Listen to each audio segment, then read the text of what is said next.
আসসালামু আলাইকুম। মাগুরা ভিউয়ের পক্ষ থেকে আপনাদের সকলকে শুভেচ্ছা এবং অভিনন্দন। আমরা এই মুহূর্তে চলে আসছি শ্রী শ্রী ল্যাংটা বাবার আশ্রম, যেটা সাতদোয়ায় অবস্থিত, সেইখানটাতে চলে আসছি।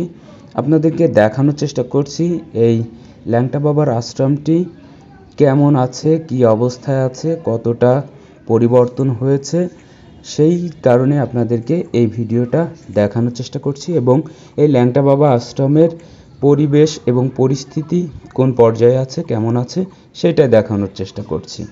এটা মাগুরা জেলার একটি গুরুত্বপূর্ণ এবং ঐতিহ্যবাহী জায়গা। এখানে হিন্দু ধর্মের মানুষ সব ধরনের ধর্ম, পূজা পার্বণ এইগুলা পালন করে থাকে। সেইটারই একটা চিত্র আপনাদেরকে দেখানোর চেষ্টা করছি। এখানে অনেকগুলো আলাদা আলাদা ঘর বা আলাদা আলাদা বিল্ডিং করা আছে, সেখানে আলাদা আলাদা উৎসব বা ধর্মীয় উৎসব পালন করা হয়। আপনাদেরকে সেটাই দেখানোর চেষ্টা করছি। আপনারা আরও দেখতে পাচ্ছেন এই সাতদোয়া ল্যাংটা বাবা আশ্রমের ভেতরেই যে চিতাটা রয়েছে বা শ্মশানটা রয়েছে, সেটাই আপনাদেরকে দেখানোর চেষ্টা করছি। এখন আপনাদেরকে দেখানোর চেষ্টা করছি নতুনভাবে, নতুন রূপে, নতুন আঙ্গিকে একটা মন্দির হয়েছে এই সাতদোয়া ল্যাংটা বাবা আশ্রমে। তবে মন্দিরটি এখনও পরিপূর্ণ হয়নি, কিছুটা কাজ বাকি রয়েছে, রং করা বাকি রয়েছে, টাইলসের কাজ কিছু বাকি রয়েছে। তবুও দেখতে খুবই সুন্দর লাগছে।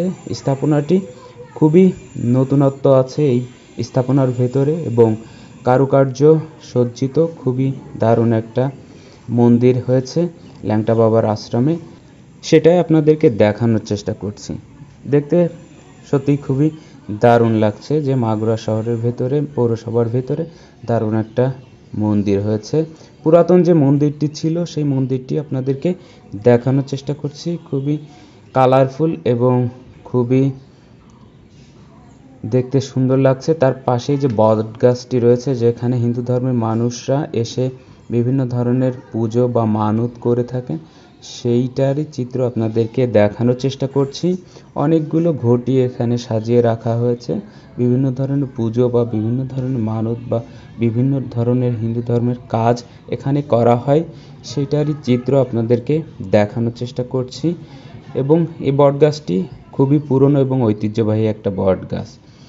আমরা দেখানোর চেষ্টা করছি আশ্রমের পেছনে নদীর সাথে যে মন্দিরটি রয়েছে বা যে ঘাটটি রয়েছে, সেই ঘাটের চিত্রটি আপনাদেরকে দেখানোর চেষ্টা করছি। এখানে অনেক মানুষ, এলাকার মানুষ এখান দিয়ে নদীতে গোসল করে এবং পাশে রয়েছে হরিশ দত্ত মঞ্চ, খুবই দারুণ একটা মঞ্চ। এখানে বিভিন্ন ধরনের সাংস্কৃতিক অনুষ্ঠান বা ধর্মীয় অনুষ্ঠান পালন করা হয়, সেটারই চিত্র দেখাচ্ছি। খুবই দারুণ একটা বট গাছ এখানে অনেক বড় হয়েছে, খুবই সুন্দর লাগছে এবং সবুজের সমারোহ হয়ে গেছে এই সাতদোয়া আশ্রমের এই বট গাছতলাটি। আমরা সেখানটায় আপনাদেরকে দেখানোর চেষ্টা করলাম। অনেক অনেক ধন্যবাদ ভিডিওটি শেষ পর্যন্ত দেখার জন্য।